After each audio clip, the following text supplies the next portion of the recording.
The town of Glasgow, Montana may not be the sort of place you plan a vacation around exactly, but I recently found myself staying there overnight during a trip across America, and I must say I quite enjoyed the unusual charms of this tiny spot of northeastern Montana.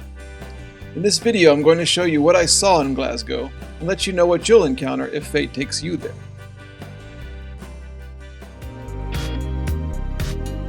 First, a little background.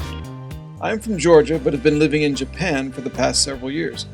The reason I ended up in Glasgow was to break up a long Amtrak journey. My travel partner and I had landed in Seattle the day before and were taking the Empire Builder to St. Paul. I made a video all about the train journey. I'll put a link in the description. But something I didn't mention in that video was that we chose to stay one night in Glasgow because it was roughly the halfway point and seemed like a town big enough to have some old pioneer character. Or at least a hotel and some food.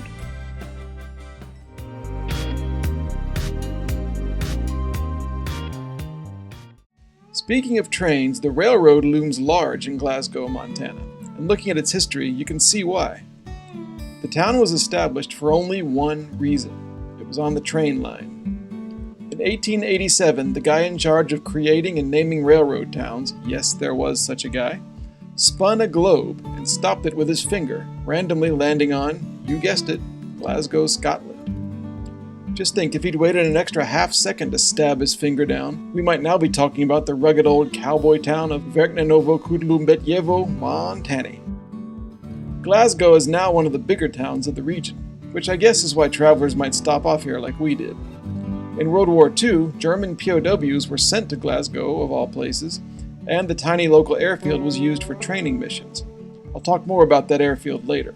These days there are about 3,300 people in the town in a space less than 1.5 square miles. Glasgow is split by the train tracks. The older and more compact section is to the south of the tracks, and the more sprawling and modern section is north. The two halves are distinctly different, so let's talk about each of them. First, the older section to the south. This is where the handsome old downtown area is, where our hotel was, and where all of Glasgow's character is. It's fun to simply walk around the south side. The streets are wide and straight and laid out in a grid. They're boxed in by stately Old West buildings which line up in inviting, orderly rows, big enough to accommodate local artistic visions and ready to serve the townspeople. Glasgow's streets are mostly clean, due not only to civic pride maybe, but also to the prairie winds that blow through the Milk River Valley. It's in this downtown area that you get the best sense of Glasgow's personality. It's not bustling, but it's not derelict. Most of the shops seem to be occupied by businesses, and you may even have trouble getting a parking space on the block you want. Well, probably not. People are coming and going, and not just people. But mostly what you notice is the big wide spaces and the robustness of the structures. Look closer though and you see the character of the, Glaswegians, I guess. They pay tribute to their namesake in the town decorations, and by the fact that the local high school team is called the Scotties. In the nooks and crannies there are things you won't find anywhere else, a testament to the vivaciousness of the present. Then again, there are also the ghostly remnants of a more prosperous past. Not everything is still up and running. For example, we were particularly drawn to the Roosevelt Hotel building. With feeble windows protecting abandoned furniture, it sits untouched on a back street. It's the sort of shell of an idea that makes for arresting photos but may not speak well of a town's fortunes. And, somewhere in between the quirky new and the moribund old, lie hints about possibly more serious problems. Not that people in a small town have more problems than big city folk necessarily, it's just that in a small town you're more likely to interact with people and learn about them. In one local business, we chatted with an employee who had an odd, measured way of speaking. This woman explained, unprompted, that she'd been in a terrible car accident 10 years earlier, breaking multiple things inside her and having her brain swell several times its size. Doctors drilled a hole in her head, and after multiple procedures, she awoke with, as she said, the brain of a 3-week-old baby. So as a teenager, she'd had to relearn everything in life. Walking, speaking, humor, everything. She mentioned the computer chip behind her ear. "I'm mostly a cyborg," she joked, intoning the stock line with an inspiring acceptance, but also a robotic detachment. Small towns are full of hidden stories. In the south part of Glasgow is where the basics of life are handled. It's where you'll find the bank, the post office, which we actually entered just to admire the amazing old fixtures, the hardware store, which was playing Beautiful Boy by John Lennon when we stopped in, the old-timey theater, still open in 2019, the drugstore, the Valley County Courthouse, the mortuary. In the south, you feel the pulse of government and business.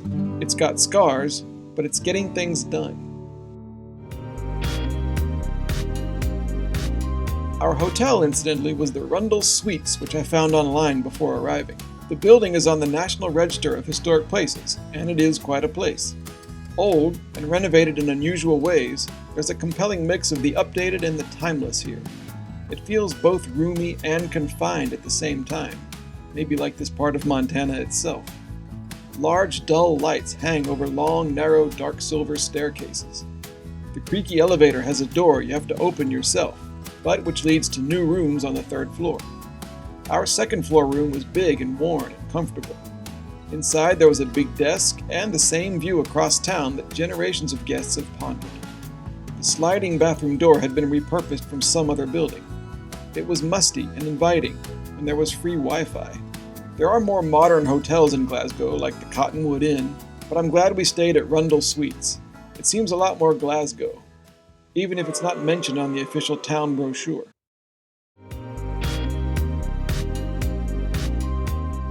Although we were only in Glasgow about 24 hours, we had an impressive range of food. It was only 3 meals, but there were 3 completely different types. First, our dinner was at a local Chinese restaurant just across from the train station. Its proprietors were an actual Chinese family. Not what I expected in eastern Montana, to be honest. Our waitress was about 10 years old and spoke perfect native English. I hadn't had American-style Chinese food in a long time, and I found it unbelievably heavy. Literally dripping with oil and sugar. I mean, this is a diabetic nightmare.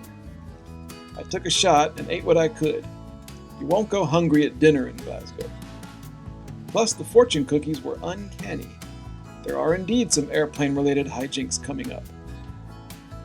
Breakfast the next day was our favorite meal. We'd met a lady called Audrey on the train who knew Glasgow well enough to recommend a place called Oasis. It turned out to be right across from Rundle Suites. It said casino and lounge out front. If Audrey hadn't told us about it, I never would have even known it was a restaurant. It always pays to keep your ears and mind open while traveling. In the morning, Oasis was full of regulars enjoying some excellent-looking food. The place was jumping. The busy waitress's first words to us were, "Do you want something besides water?" Nary a hello, nary a good morning. But the food was great. Not heavy, just a fresh plate of sausage patties and a breakfast burrito with vegetables and endless coffee. This felt like a real frontier restaurant meal. I could see why the cozy little place was full of locals. And lunch was a sandwich at a Subway across the tracks, which befits the north side of Glasgow. The night in the hotel was not without its own excitement. First, we watched a fierce April rainstorm outside the window, icy droplets blowing sideways. Later, as I tried to take a picture of my post-Chinese blood sugar for Twitter, the power in the hotel, and I think the whole block, went out for a while. But jet lag assured that we slept well anyway.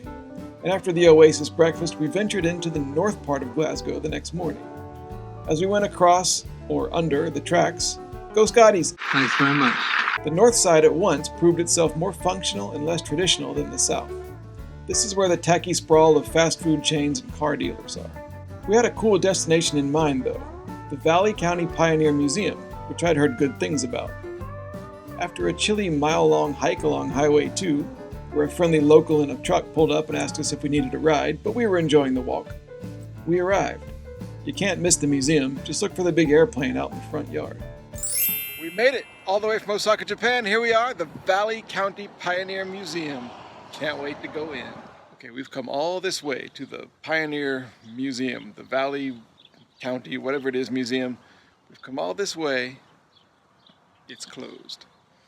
It's winter hours or something, so it's only open Tuesdays, Thursdays, and Sundays. Today is Saturday. Unfortunately, it was not meant to be. But Glasgow came to the rescue. In a small park behind the museum, we had at least as much fun as we would have had in the museum, I'm sure.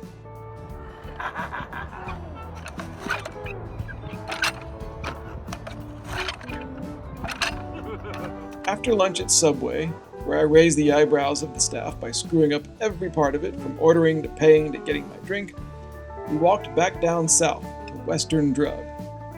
We started chatting with an employee. She'd moved to Glasgow from New England and told us that the area was alright, just brutally cold in winter and brutally hot in summer, with only 2 weeks of pleasantness in the springtime. Noticing my camera, she advised us to visit the airport on the hill to the north for views over the valley. She even called the town transportation service for us, since our Japanese phones didn't work in the US. Visiting Glasgow, the kind of experience where you leave yourself in the hands of the locals. The bus came to pick us up right at Western Drug. Usually it costs $1, but it was $3 for us because it was the weekend. Still, it's great. You just tell the driver where you want to go, and he takes you there, like a really cheap personal driver.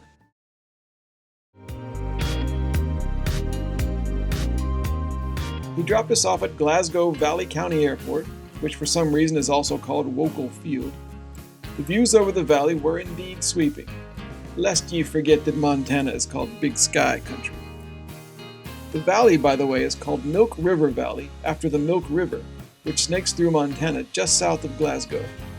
The river, a tributary of the Missouri River, was named by none other than Lewis and Clark, whose expedition passed through the area on their famous trek in 1805.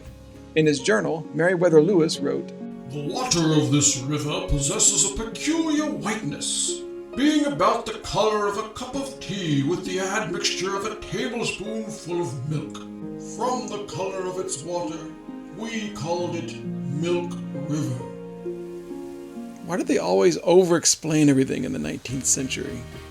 Native Americans, by the way, called it the river which scolds all others. I like that sassier version myself. The airport was actually a pretty fun little destination. It's served by one airline only, Cape Air. The Cape refers to Cape Cod in Massachusetts, where the airline is based. It serves a weird hodgepodge of destinations: the northeastern US, the Midwest, and the Caribbean. And for some reason, Montana. From Glasgow, Cape Air only goes to Billings. I don't know why this little airstrip is an international airport. Maybe there used to be direct Glasgow to Paris flights. That was a joke. Anyway, the airport building is tiny and has its own pint-sized security screening and everything.